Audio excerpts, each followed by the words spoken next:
Olha, nesse momento tem uma informação, a Polícia Federal deflagrou nessa manhã a Operação Vortex em Pernambuco. A ação tem o objetivo de investigar o jatinho que caiu, matando o governador Eduardo Campos em 2014. São 30 policiais federais, são cumpridos nesse momento 6 mandados de busca e 4 de condução coercitiva, todos no bairro de Boa Viagem, na região de Recife. Daqui a pouco outras informações aqui na Jovem Pan. Agora conosco Vera Magalhães.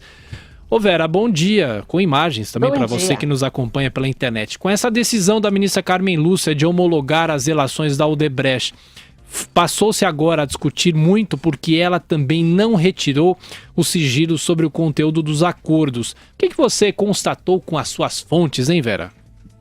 Bom dia, Thiago. Bom dia a todos aí no estúdio. Já estou com saudades aí do estúdio. A partir de hoje volto a fazer minhas participações ao vivo aqui da sede da Jovem Pan, direto da minha casa, com a volta do professor Vila das férias.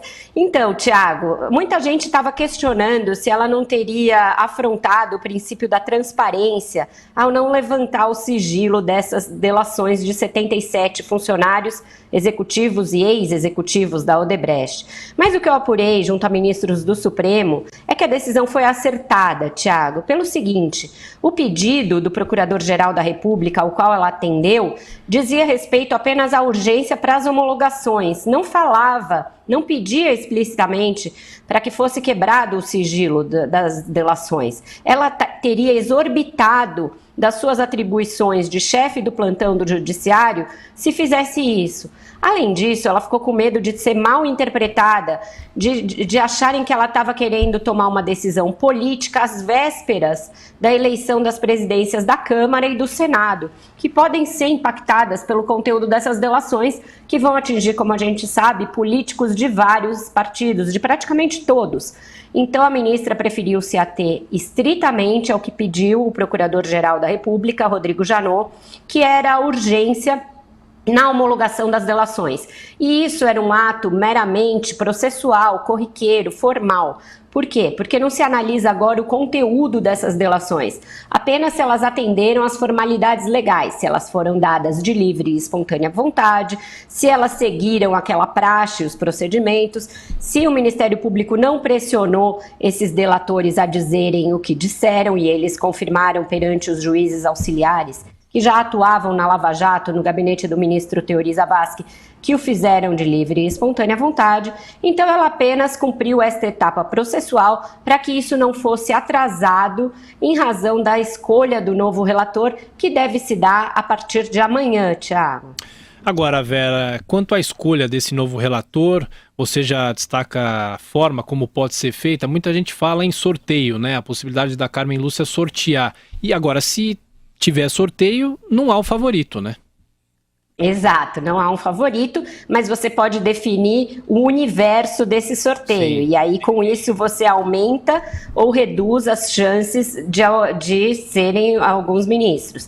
Ela deve optar, segundo as fontes me dizem, Thiago, por um universo mais restrito, que é o universo da segunda turma do Supremo Tribunal Federal, que é aquela encarregada de julgar a Lava Jato. Então, antes disso, ela deve fazer uma reunião administrativa amanhã para anunciar este critério para os demais ministros.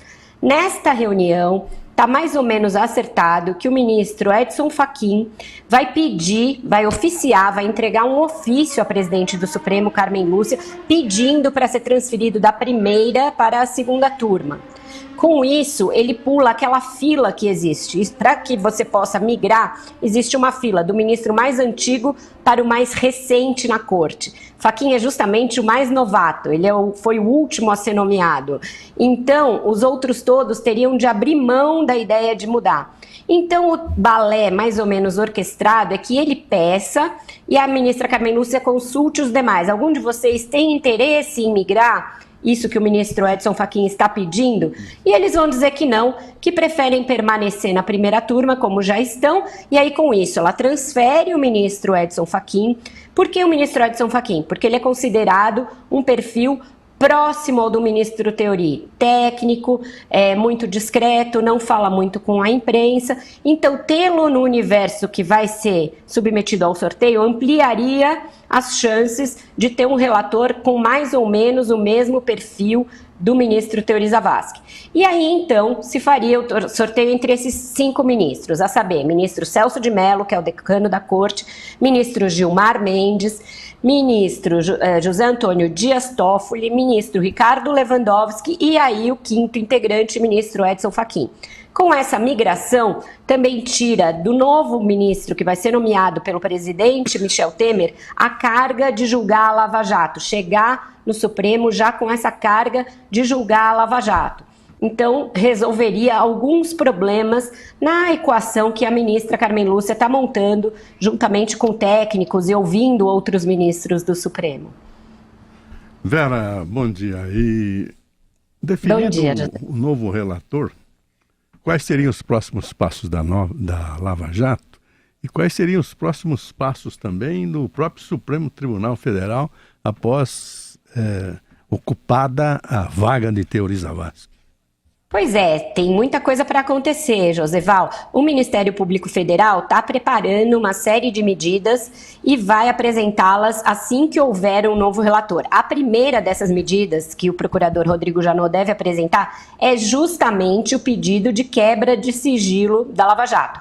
Ontem eu questionava aqui, ainda sem muita informação, se ele não tinha feito ainda isso porque queria esse sigilo para deflagrar alguma fase. Os procuradores que atuam com ele me dizem que não, que ele vai sim pedir que seja levantado o sigilo, a bem da transparência pública, mas para isso vai esperar a designação do novo relator. Então esse deve ser o primeiro passo no que concerne estritamente a Lava Jato.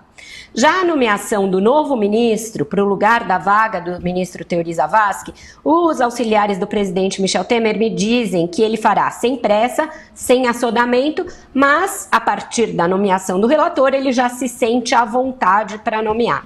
Quais são os nomes que estão na lista? Continua bem cotado o presidente do Tribunal Superior do Trabalho, Ives Gandra Martins Filho. Ele voltou algumas casas no tabuleiro em razão de reportagens que o mostravam como estritamente conservador no campo ali dos costumes, principalmente no que se refere às mulheres. Ele sofreu uma campanha violenta nas redes sociais. O presidente Michel Temer não ficou alheio a isso. Auxiliares dele dizem que ele teria uma certa dificuldade de nomear alguém que, em artigo, mesmo tirado de contexto, já defendeu a submissão da mulher, que é um conceito da Opus Dei, a corrente religiosa a qual ele se filia.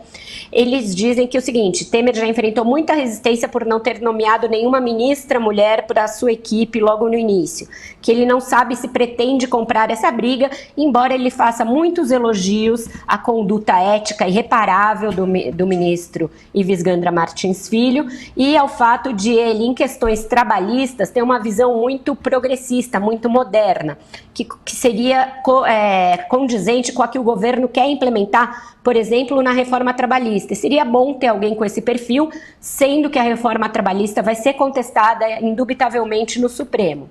Outra que ganhou espaço nos últimos dias é a advogada-geral da União, Grace Mendonça. Qual seria o problema de nomeá-la? O problema é que ela fez uma faculdade considerada de segunda linha, não tem doutorado e não tem mestrado, mas ela tem muito bom trânsito dentro do Supremo e conhecimento técnico das questões que tramitam por ali.